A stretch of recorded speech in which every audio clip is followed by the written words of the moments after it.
This is a very special episode because I'm not going to review the game. The fans are. Yeah, for the first time I asked the fans to recount their experiences with the game and send them to a specified email address.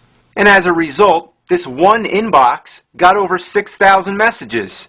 So, if you're one of the lucky ones, then I hope you enjoy hearing your words coming out of my mouth. But regardless, thanks for the submissions, thanks for supporting the show. This one's my little reward to you. Enjoy.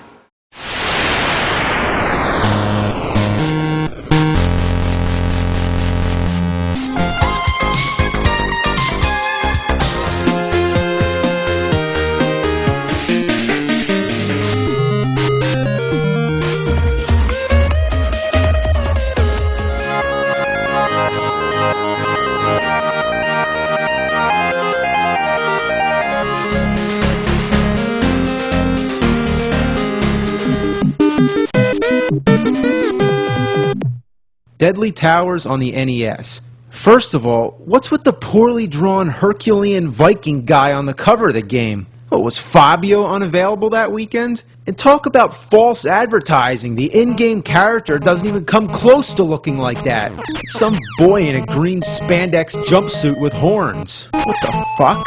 Outside of Japan, the game was supposed to be called Hell's Bells. I'm sure they changed it because they didn't want to associate this piece of ass fudge to anything good like AC/DC. If you let it load, it plays a backstory. No one would ever want to read this much text, and it scrolls way too fast. Hell, I don't even know if it tells you what you're supposed to do anyway. You have to collect 7 bells and burn them in a sacred fire or some shit like that.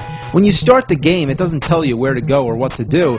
And watch out for what door you go in. It's a beginner's trap. You don't know where to go, so you just walk into a room and shit, the enemies gang rape your ass. At first you might say, hey, the game looks decent. You got a sword, which you can shoot much like in Zelda, but the enemies at the start of the game don't die with one hit. No, you have to hit them repeatedly. And the worst, you can't stab the sword like in Zelda after you shoot it. You have to wait till the sword leaves the screen until you can fire again. Come on! Oh, this must be why the attack is so slow. Our hero must pass the blades out of his cock. Hell, if broadsword shooting out of my cock was my only defense against purple inchworms and bats, I'd probably let them kill me. Since when are you supposed to just throw a sword anyway? I mean, swinging it at your enemy would have worked nicely, but no, he throws it, and where the hell does he get all these swords? Even the manual says you have no confidence in the sword. What the fuck kind of advice is that? That's like saying, buddy, if you play this game, you're gonna get fucked up the asshole with a porcupine! Good fucking luck, douchebag! It's almost like the game just wants to fucking piss you off! Every screen in this game is just a clusterfuck of shitty bad guys to fight. Oh great, I'm being attacked by balls! Blue balls, no less. Oddly enough, they're the hardest to kill for some reason. They take like 20 damn hits. They're just fucking balls! It's as if they ran out of decent enemy ideas and just programmed random moving shapes to come kill you. It's like, what the fuck are sprites from Marble Madness doing in this game?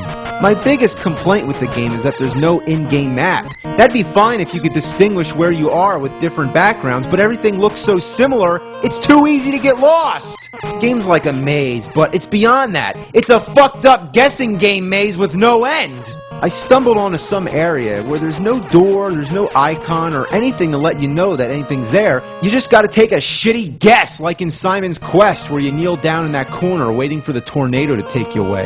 You can just be walking around and then you just magically appear in a room when there are clearly no doorways around. I mean, what kind of sense does that make? Have you ever just walked into a wall and appeared in another room?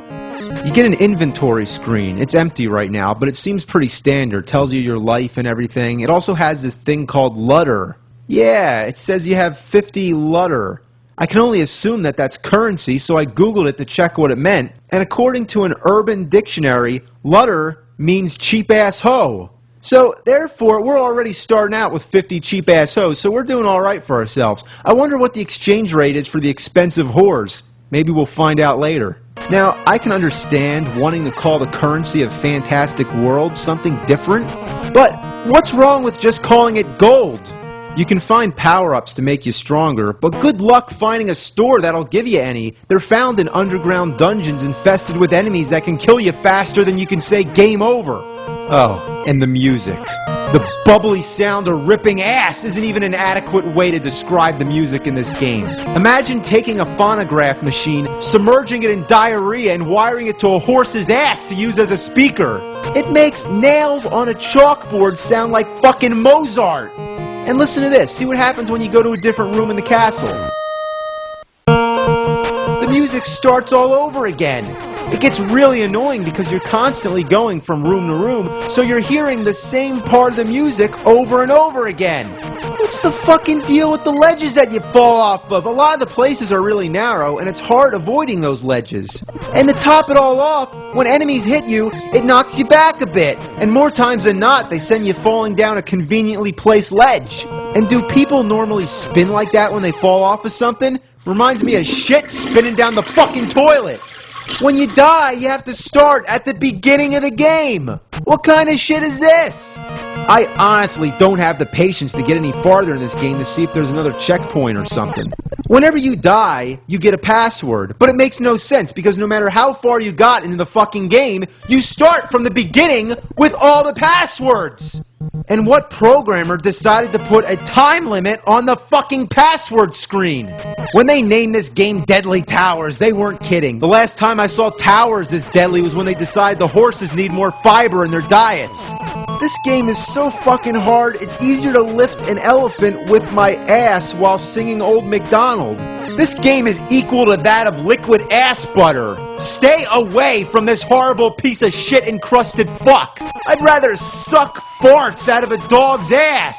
Das Spiel ist scheiße. Dieses Spiel fickt dich hartras das Leben. Well, I gave that a try. Anyway, this game isn't just your average turd. It's the kind of putrid, rancid, disgusting turd that sits in a truck stop bathroom for 20 years until even the flies won't go near it. It's games like this that make me regret ever picking up an NES controller. This game is like a never-ending turd that bends around and goes into your mouth, thus creating an endless cycle of eating your own shit whilst taking a crap, and occasionally puking up the same for all eternity. This is so bad, Satan wouldn't even accept it if you offered it with your soul. I'd rather suck the dried shit out of Chewbacca's ass fur. Fuck this game. No, better yet, don't fuck this game. Don't let your friends fuck it. It's unfuckworthy. This game is just an orgy of ass. This game is a chicken licking finger fucking son of a bitch. This game is ball cider. The assholians bow down to this piece of shit. In other words, the game sucks.